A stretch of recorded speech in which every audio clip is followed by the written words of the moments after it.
This week, I've got a little intern with me. This is where the Scania reaches its limit. We're going uphill at 45 kilometers, or about 28 miles per hour, but there are trucks going even slower. Everyone's fighting their way up. An Iveco S-eWay. It has a massive 738 kilowatt-hour battery and over 1,000 horsepower. If we were to take a corner at high speed and try to regenerate at 400 kilowatts, the rear could easily slide out. I'm transporting something really special today: lifeboats.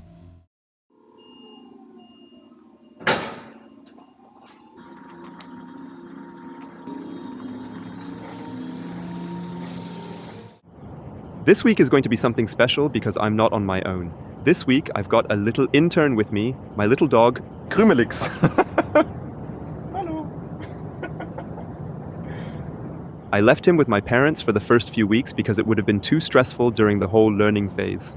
But now I feel confident enough to bring him along. Ich bin back on the road. I'm back on the road. The first loading for this tour just finished. It actually took over an hour because it was a pretty tedious process. They had to open both sides, and even the back, and now I'm fully loaded with timber. And securing it was tricky too. I had to use 10 straps, climbing up and down with a ladder on both sides, so it was quite an effort. The exciting part now is that I'm heading back over the Kassel mountains again, but this time it's an extreme test. No one really asked how much weight I was carrying in the last video, but it was actually just around 10 tons. But this time, I'm fully loaded with the maximum 24 tons. Now I'm heading to the Ionity station in Neumarkt, and I checked the app beforehand. There are 6 charging points, with 5 of them already occupied. So we'll see if the last one gets taken too. Either way, I have to go there anyway, so I'll check it out. There are 2 free spots, but I don't want to make anyone nervous by parking the truck between them, so I have to wait for a bit. I asked the Audi e-tron driver if he could move into the spot in the middle, so I could squeeze in at the corner, but he immediately said no, which is totally fine, but I noticed that he was at 97% battery and charging with less than 30 kilowatts. But instead of explaining to him why that doesn't really make a lot of sense, I'd rather wait. And within 5 minutes, the situation completely changed. 2 cars left at the same time, including the Audi driver. A 5-minute wait is totally fine. The charging is working, and now I'll show you where I've parked the trailer. I was worried for a second that the Amazon electric truck was going to park at the charging station too, but it turns out the driver is just here for food. There's an interesting sign here: the first hour is free, so dropping off and picking up the trailer won't cost me anything, but the sign says, no trailer parking, and technically, I've just parked my trailer there, but I'm pretty sure they mean it shouldn't be left there throughout the night or for several days. I should communicate this better in the future since it's often necessary to park my trailer to charge. A small sign saying electric truck parked at the charging station with my phone number might be a good way to avoid any misunderstandings. I have 300 kilometers or 186 miles to go until the next charging station, and the truck just showed a range of 330 kilometers or 205 miles. I'm going to drive on and hope the truck will recalculate the range based on the current load conditions and give me some more buffer. There's a big gas station next to the charger, and it's a bit annoying that these trucks are parked here, but I'll just go ahead and drive straight through. Well, this is perfect. I think I'll plug in right here. I can even use the vacuum cleaner. I've never had it this comfortable at an Ionity station before. Wir sind da. This location is pretty chill, but the charging station is fluctuating a bit with its power output. It reaches maximum power, but then it drops down to around 250 kilowatts for a few minutes before ramping up again. Probably due to temperature issues. It can't be because of load management, since there's only the e-tron charging next to me, and that one does not charge super fast. I guess I'm not only a truck driver, but also a charge station tester. The cargo I have needs to be delivered by noon tomorrow, and right now it's almost 6 p.m., so I've got plenty of time. Ideally, I'd like to get there as early as possible to have more flexibility for the rest of the day, but I haven't received my next tour from dispatch yet. I still have 2 hours of driving time left, and my plan is to use that time to find a destination charger where I can charge overnight. The ideal spot would be a 50 or 100 kilowatt charger, but those are mostly in urban areas. I'd also prefer not to unhitch the trailer overnight. There are some Eon 50 kilowatt stations at rest stops, but it doesn't feel fair to block one for 10 hours if, say, a Renault Zoe wants to charge there. My dream scenario would be finding a Volkswagen dealership with a 50 kilowatt charger and a big parking lot where no one's around overnight. So I need to do some more research, and then I'll update my charging map with destination chargers. Here's a real-life test for you. We're heading up the Kassel mountains with the maximum 42 tons. This is where the Scania reaches its limit with its 400 kilowatts. We're going uphill at 45 kilometers, or about 28 miles per hour, but there are trucks going even slower. Everyone's fighting their way up. One important detail to mention is that I'm driving the Scania 40R, but there's also a 45R and an even stronger version. I don't quite get why they have so many motor variants, while other manufacturers like Volvo, Iveco or Mercedes keep it simpler with just one electric motor and battery option. But the 450 kilowatt version is most likely for Scandinavian use, where trucks can weigh up to 60 tons. That extra power is needed for climbing those hills, but for Central Europe, the 40R seems more than enough. Now we've got a 7.5% downhill slope, and I have to rely on the regenerative braking. I'd estimate that with 400 kilowatts of power, it also has 400 kilowatts of regeneration capacity. Right now, it's on the highest setting, holding the speed steady at 86 kilometers or 53 miles per hour. If it were any steeper, the recuperation wouldn't be enough. You don't often see slopes steeper than 7 or 8%, but you can feel the difference with 42 tons of weight, so it's important to keep more distance than usual. Also, don't use the adaptive cruise control on these kinds of downhills, because it doesn't care if the recuperation can't keep up and will engage the mechanical brakes. It's better to manually drive, maintain extra distance, and maximize recuperation.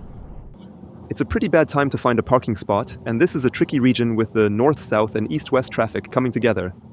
I might have to search for a while. I finally found a good spot where I'm not in anyone's way. I've got 11 minutes of driving time left, so it worked out perfectly. Today, we've set a new record. 667 kilometers or 414 miles in a single day. There was a lot of driving on rural roads and a bit of traffic too. The consumption for the whole day was 119 kilowatt hours per 100 kilometers or 192 per 100 miles, which is higher than in the last video with only 10 tons. But we'll be going downhill a bit more, so that might help lower the average consumption. With that, the workday is done. My dog's happy too, so I'll take him out for a walk. And yeah, there are definitely nicer views than this, but that's life.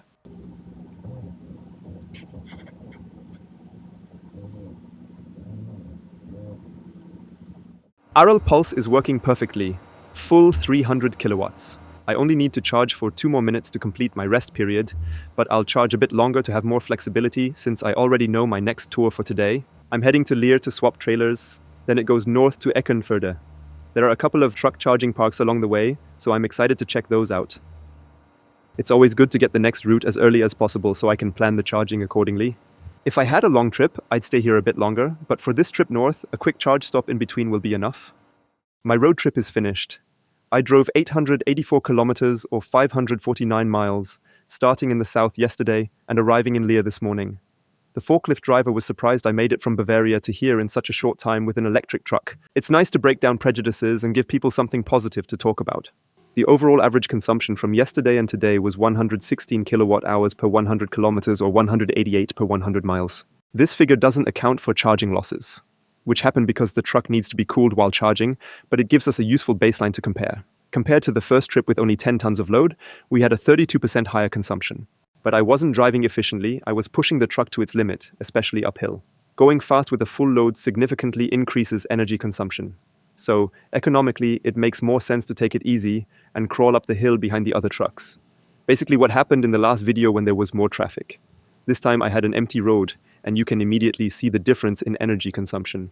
There is a button on the steering wheel that's supposed to adjust the driving mode, but right now there's only the standard mode available. The salespeople mentioned that future software updates will add more modes, like an eco or hill mode, which is really important because unlike with a combustion engine where you can feel and hear when the engine is struggling, in an electric truck, there's no sound to signal that it's working harder. The only indication is on the display, and when you're using the full 400 kilowatts going uphill, you don't feel the strain. If you're going full power for just 5 minutes, that's 33 kilowatt hours used. That's enough to drive my Tesla Model Y for 200 kilometers or 124 miles. Driving slower or using less power would save a lot of energy. But I did notice one restriction today. When the truck is loaded with only 10 to 15 tons, you can take a highway exit and slow down, using only the recuperation. But when you're carrying 42 tons, the truck can't use up all that energy. I had to use the normal brake twice, which wasted energy and shows the limits of the recuperation system. You have to plan ahead when driving downhill, especially on slopes of around 7 to 8%. What's also unexpected is that the recuperation isn't always instantly available. There were a few times when I pulled the recuperation lever, and for a couple of seconds, nothing happened because the truck was figuring out which gear to use. Then, the recuperation would kick in, but in those 3 seconds, you're already rolling downhill. The fact that gear selection affects regeneration is new to me. This is something that regular cars don't have to deal with since they have fewer gears and can quickly select the optimal one to achieve full recuperation. But there is also something positive to report. The foot brake also triggers the recuperation. There's an automatic mode where you can just use the brake pedal and the system will prioritize recuperation before applying the mechanical brakes. So even if you're not used to manually engaging the recuperation, you can still drive more efficiently by default. This is particularly handy in city traffic where one pedal driving isn't as smooth, especially at lower speeds. In those cases, you can just brake, and the truck will still regenerate energy. Overall, this was a great test under extreme conditions, and the truck handled it well. The delivery deadline was noon, and I arrived at 9:30 a.m. Everything went according to a typical diesel route plan. This truck can absolutely be used for long-distance trips. Now I'm waiting for the unloading to finish, and once the trailer is empty, I'll be off to my next tour. I'm at an Arrel Pulse truck charging station for the first time. They have dedicated truck charging parks, and it's a mystery why I've never been here before. The timing is perfect since my battery is at 11%. You can simply drive through and plug in on the left.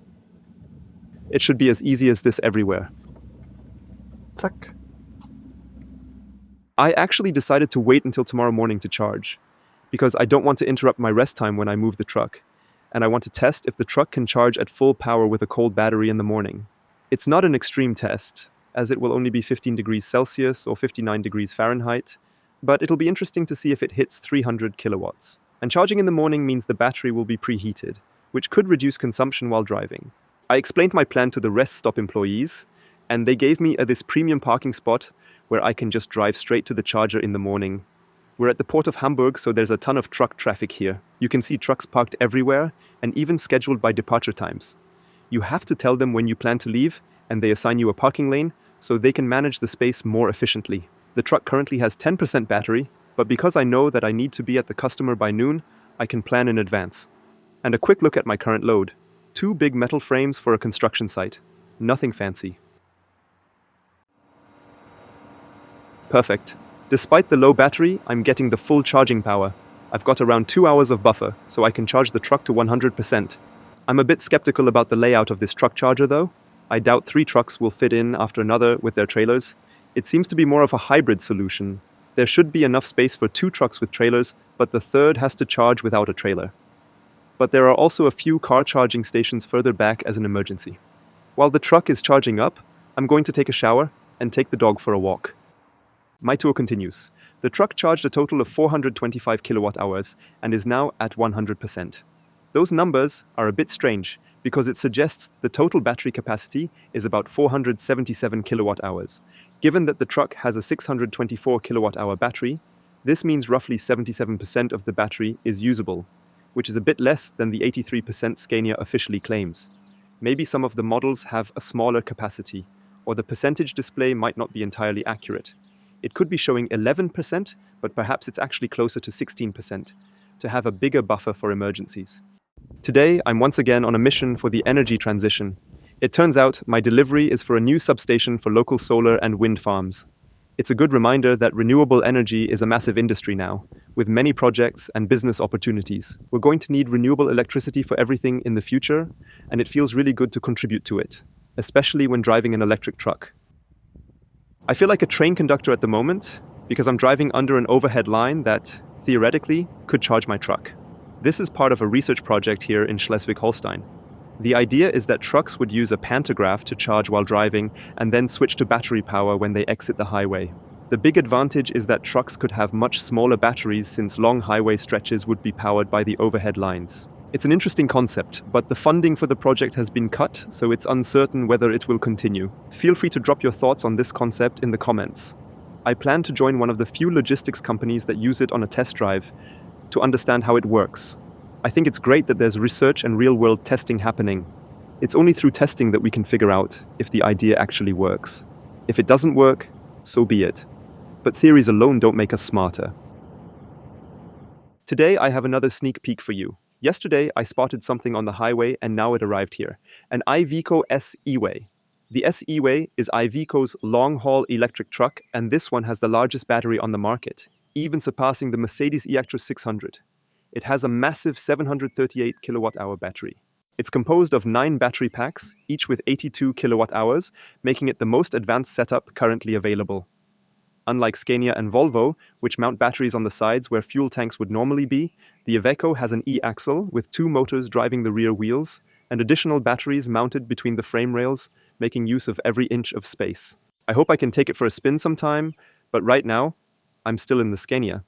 And of course, the fire extinguisher, because electric trucks usually catch fire twice a day. Iveco is a bit hesitant to release these trucks, so it's cool to see one of the first ones on the road in Europe. I can't wait to try it out. I've got something cool to deliver to Hamburg this weekend, but I'll show you more about that later. I've grabbed the key to the Iveco now, and you can see, it's a bit unusual. It's just a simple key, but to actually activate it, you need a pin, and the pin is written on the back of the key. I don't find the exterior design of the Iveco super attractive, but there's something about the S-eWay. That modern front with the electric label and blue accents looks powerful. I like it, especially with electric written up top. On the other side, it also says S-eWay, so you know it's the electric version. But the highlight is definitely the interior, so let's take a quick look inside. As you saw in the first video, I drive a Tesla Model Y, which has a large touchscreen that controls the entire vehicle. I find that quite modern and very convenient, and I've gotten used to it. That's why I feel right at home in this Iveco, because it has huge screens too. There's a big driver display with all the important information and a massive touchscreen for the navigation system and all other vehicle settings. This makes the interior very minimalistic. You only have a switch for direction, the handbrake, a start-stop button, and the hazard lights.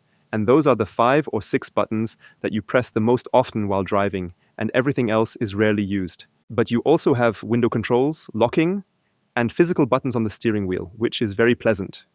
You can see it's designed for 2 drivers, meaning there are no storage compartments up top, but a second bed. I'm not sure if the second seat is air suspended, but it looks just like the driver's seat. Above, there are some storage spaces, plus a small glass roof. There's also a small fridge and another storage compartment down here, along with a bed with adjustable settings. The bed isn't working right now because the battery is currently disconnected. This is usually done for safety reasons, or when the vehicle is parked for a long time to stop battery drain from basic functions. Just like electronics that are on standby, still consume a little energy as long as they are connected. I'm now on the right side of the Iveco, where you can flip these flaps open, and this is the battery switch. This flap is also on the left side, but it covers the charging port. The CCS charger on the left is not standardized with trucks, but for megawatt charging, it's required to be on the left side. Also, this truck can't charge with AC, even though the 3 phases are occupied with pins. In an emergency, it would be practical, but generally, with 22 kilowatts or 43 kilowatts, you don't get very far anyway. The truck has come to life. Now it shows the battery level, which is at 93%, and the current range at 397 kilometers. Of course, this is not accurate because it doesn't have any real driving data yet. You can also see the 2 air pressure circuits and their current pressure in bars. Up here, it would display the power output and also the regeneration level, which I believe is currently set to level 2. It has a regeneration lever that you can adjust, which changes the levels here as well. It just showed me a message. Welcome in the S-eWay. Now you can see a small version of the vehicle, similar to what Tesla has, though it's not the exact color since this one is silver. On the right, the navigation system is booting up. I forgot to mention that the lights aren't controlled here, but instead have a separate switch, so I'll set that one to auto now, so I'll never have to adjust it again. Here's what the whole screen looks like. There's a menu structure where you can manage your phone if it's connected and also see more battery information. It shows battery charge and range, and a trip computer where you can measure A, B, and C. There's a weight icon that probably shows the axle loads. You can also manage special functions like a work spotlight in the back, fog lights, and whatever else that might be. This is the light test, which turns on all the lights so you can check if everything is working. It has a rear camera for coupling, which is quite practical. There's an additional menu bar at the top, meaning it has Bluetooth, Wi-Fi, and apparently an LTE connection. This setup really resembles a Tesla, and that's a compliment. You also have settings for further data. You can see the chassis number and the software version, which is very modern. This means it can receive over-the-air updates via Wi-Fi, so the vehicle will improve over time. There are additional settings, like adjusting the traction control and enabling hill start assist, which is always useful. You can also activate the differential lock if you're driving off-road. The roof hatch can be operated from here, which is fantastic. In the Scania, I always got annoyed when I forgot about it because I couldn't reach it, so this feature is really comfortable. There are also automatic windshield wipers, and it looks like it has a parking heater that I can run on a timer. Down here is the climate control menu. Let's turn the truck fully on to see what else it can show us. The Iveco employees mentioned that there are some software issues and error messages that they are currently working on with an over-the-air update. But now we can see the mileage, 516 kilometers or 320 miles. We can also see that the vehicle is consuming 18 kilowatts. I assume that's to get the batteries to the optimal temperature. Now we have the driving UI for the touch screen. We can adjust the temperature, fan speed, the recirculation, and there's also an option to climate control the windshield. At the bottom, you have some audio settings, and you can quickly access your device from here. And that's all the settings for now. Overall, I like the interface. It's modern and reflects what trucks should look like in 2024. I can understand that many truck drivers prefer having a button for every function, so they know exactly where to reach. But I like this setup more. It feels much tidier and aesthetically pleasing. And you don't need a lot of buttons, since most functions are rarely used. You only need the gear selector and the handbrake, and the truck handles everything else automatically. The hazard lights and mirror adjustments are the only other buttons I use regularly. I think it's perfectly fine that there are fewer buttons, and in return, it looks a lot more organized. The first impression was very promising. I'm curious how this vehicle drives, especially since it has over 1,000 horsepower. It has 2 electric motors that drive the rear axle differential, so it should have a ton of power. And it has a massive battery, so I hope to soon compare the Scania against the Iveco. Despite the minor issues that often come with new vehicles, I'm really looking forward to driving this truck. I'm now on my way toward Hamburg to deliver some stones. I found a rest area that has 2 Arrow pulse chargers that are easy to access. There's also another one right at the gas station, so I'm not blocking the road. These are charging spots for regular cars, but they're perfectly usable with a truck. It's really valuable to have this information because every charging park is different, and knowing what to expect is really helpful. I could have made my trip into Hamburg with the 60% battery I had left, but I scheduled my break time here, so I could charge and maybe sleep here as it is getting late and the parking spots are getting crowded. You ever had the experience of a parking spot getting snatched right in front of you? That just happened to me.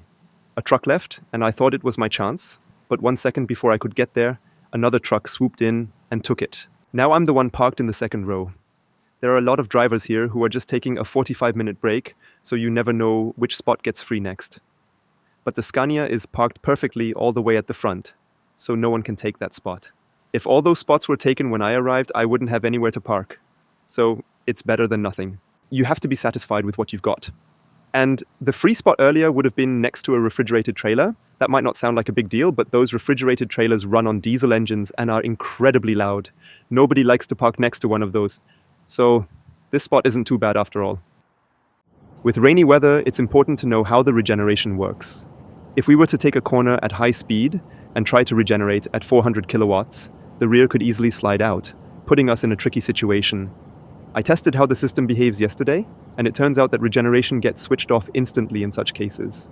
The ESP monitors the regeneration to prevent the vehicle from entering an unstable state. This behavior is similar with the retarder. For instance, in winter conditions with ice, it's common for the system to detect instability when there's too much braking force on the rear axle. In those situations, it immediately switches to mechanical brakes, which engage at the front as well, ensuring the vehicle stays stable. Moin aus dem Hamburger Hafen. Greetings from the Hamburg harbor. I'm transporting something really special today, lifeboats. I have the great honor of delivering them to the Ida Perla on Sunday. These boats are checked once a year to ensure everything works properly. They contain food and survival supplies for people to survive at sea for up to 3 days.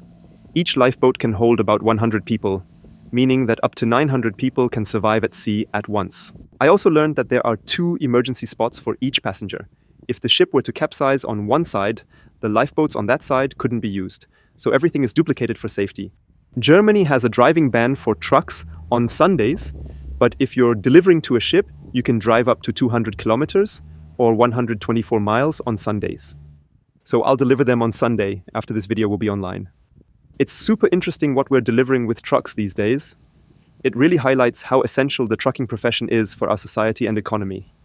Here in Germany, there is always a debate about whether it's the best option compared to rail transport, but it's important to understand how crucial this industry is and how many tons are being transported every day. I'm wrapping up my week now, and next week you'll see my experiences in the harbor. Wishing you all a wonderful weekend, and see you next time.